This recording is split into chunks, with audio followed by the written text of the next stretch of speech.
You want answers? I'm as mad as hell, and I'm not going to take this anymore. You want answers? You have offended my family. I think I'm entitled. You want answers? I want the truth. And you have offended the Shaolin Temple. You can't handle the truth. Surely you can't be serious. I am serious. And don't call me Shirley. Radical Rant. All right, for this next one, you'll have to recall that I did this before here in Oregon with one of our K2 reporters who went by the name of Anna Song back then. She's recently gotten married. Her name's Anna Canzano now.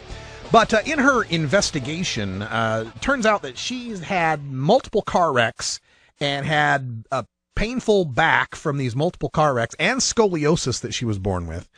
And then talked about that to a medical marijuana clinic and got her recommendation for chronic pain. And this was to show, that that it's so easy to get a medical marijuana card.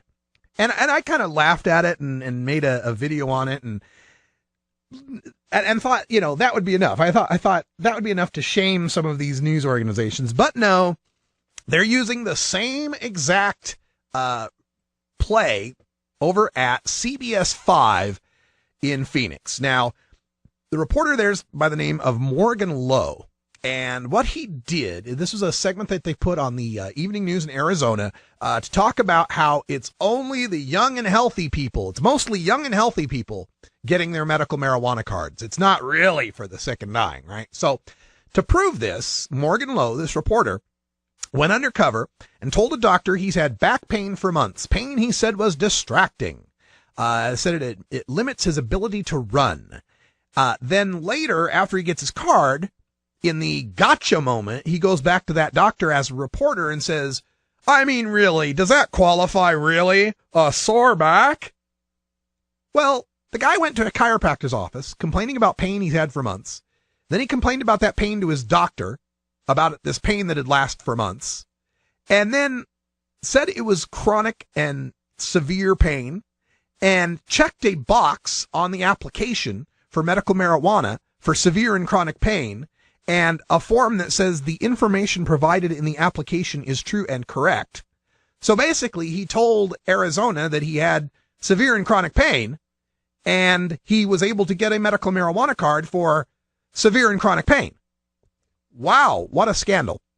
But this is his typical this is the typical fight that we get, the typical propaganda that we get from some of the local news organizations. Now, this was also followed up by another post, and I'm getting a lot of this from the Phoenix New Times website, so good stuff here. And they point out, they're trying to say how they have this investigation on medical marijuana, and while it was sold as for cancer, AIDS, and glaucoma, 90% of the people are getting it for severe and chronic pain. And in fact, I'll show you the graphic here from the CBS station. This is the severe and chronic pain, there we go. Patient medical certifications, severe chronic pain. This is what they had on the CBS 5 News out there in Phoenix, showing everybody, trying to, give them the propaganda that it's all about severe and chronic pain. But that's just false.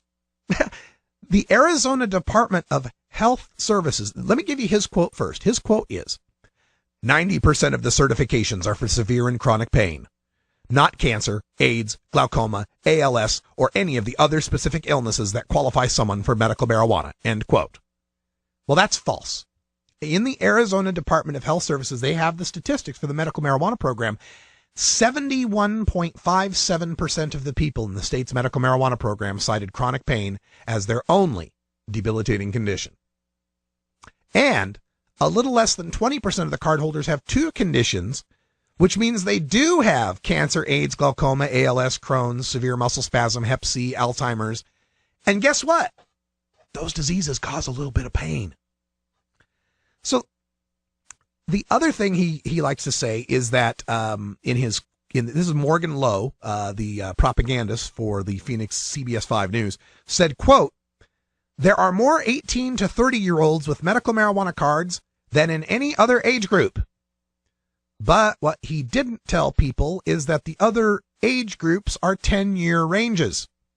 So yes, there are more people between the ages of 18 and 30 than there are between the ages of 31 and 40. He also likes to say nearly half of the cardholders are under 40. So clearly more than half are older than 40, right? So this is the story on CBS 5. And the final part of this, to add icing to the cake here, the CBS 5 reporter gets congratulated by the Pinal County attorney.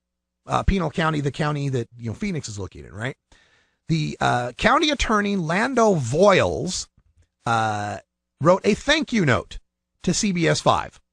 He says, "I thank you and Morgan Lowe for your investigation and reporting of the failures of the Arizona medical marijuana program and its apparent criminal consequences.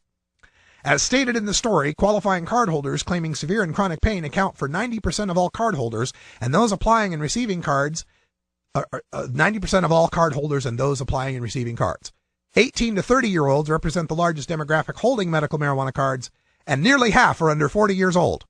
This represents a significant failure in the program, which remains in violation of federal laws, as marijuana possesses no federally recognized medicinal use.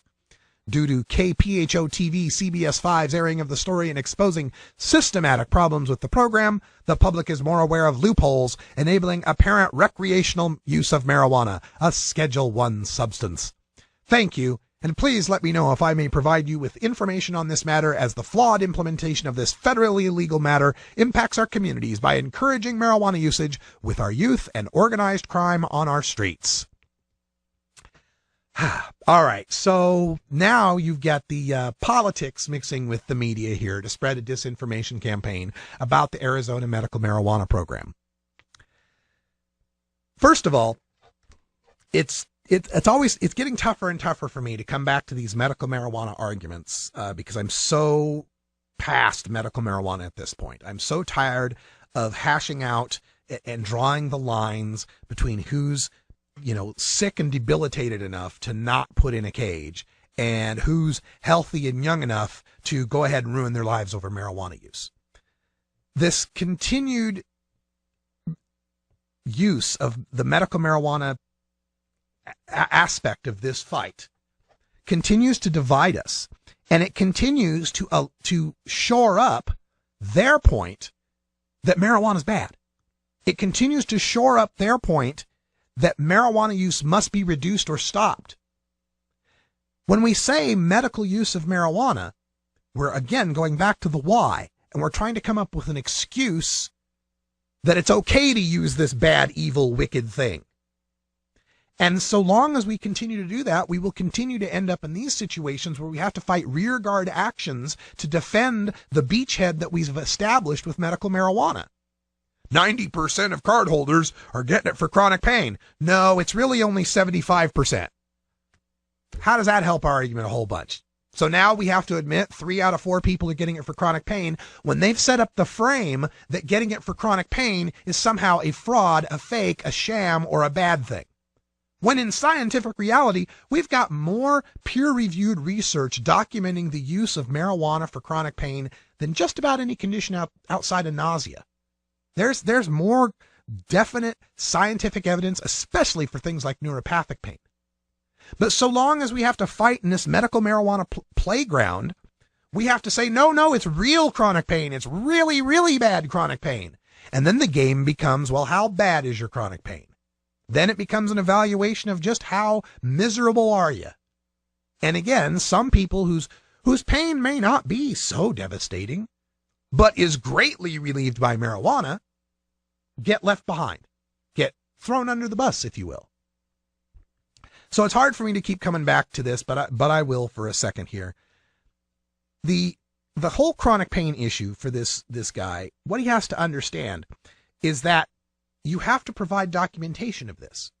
This reporter went to his chiropractor, and he went to document that he had this bad pain in his back, this recurrent pain.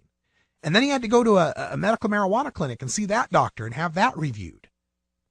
And in doing so, the guy created jobs. The guy contributed to the economy. There's a chiropractor who made some money. There's a clinic doctor who made some money. And at least now, the guy, let's assume there is somebody out there who's faking it to get a medical marijuana card. Okay, so before, the guy who was faking it never interfaced with a single doctor, never paid a dime to the state, and was a complete mystery. We don't know where he is until we catch him with some weed, and then we got to pay for his room and board, then we got to put him into trial, then we got to take him to jail, then we got to book him and fingerprint him and take a cop off the streets for 2 hours to deal with all of that.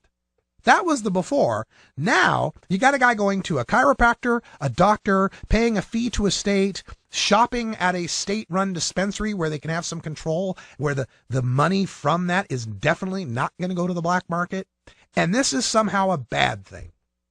This is why I get so frustrated with the people who claim any sort of shenanigans with a medical marijuana program, because even worst case scenario of what you're thinking someone's trying to get away with, smoking pot recreationally under the guise of a medical program, is far less shenanigans than what's going on right now when somebody's smoking pot illegally and getting away with it. Nothing we have done has stopped people from smoking marijuana. They have death penalty in some Middle Eastern countries and Southeast Asian countries for the trafficking and possession of marijuana. And yet, they have to keep using it because people still smoke it. We can either be free or we can be drug-free, but we can't be both. And especially when we are talking about something with such a limited range of harm as cannabis and such a great degree of good, industrially, medically, scientifically, recreationally, just to mellow this country out a little bit. We don't have to be making medical excuses anymore. It's time for us to just stand up and say enough of this dickering over who's qualified to smoke pot. If I'm qualified to drink Bacardi 151, I'm qualified to smoke pot. If I'm qualified to buy a carton of Marlboros, I'm qualified to smoke pot. Using the pot is far less worse for myself and society than any of those two legal drugs. So there is no legitimate logical reason, and so long as we continue on the medical marijuana path, on the decriminalization path, we continue to pick away at it, we're continuing to build up their side that there's something wrong with it. All right, we got to take it into hour 2 here. Thanks for joining us. For Brian the Red, I'm Radical Russ. Stick around. Hour 2 is next. Coming up at 5, Herb Thrasher Flower Hour. Coming up at 8 o'clock, New Viper Hour. Movie night, we've got Protect Your Daughters. And until next time, take care of each other, tokers.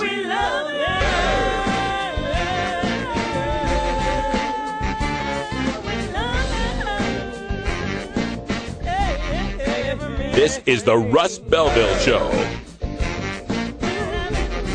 The Russ Belville Show is blogging and podcasting daily at radicalruss.com. You take a seed, you plant it, you grow it, you dry it, you roll it, you smoke it. You take a seed, you plant it, you grow it, you dry it, you roll it, you smoke it. You take a seed, you plant it, you grow it, you dry it, you roll it, you smoke it, and it goes down smooth.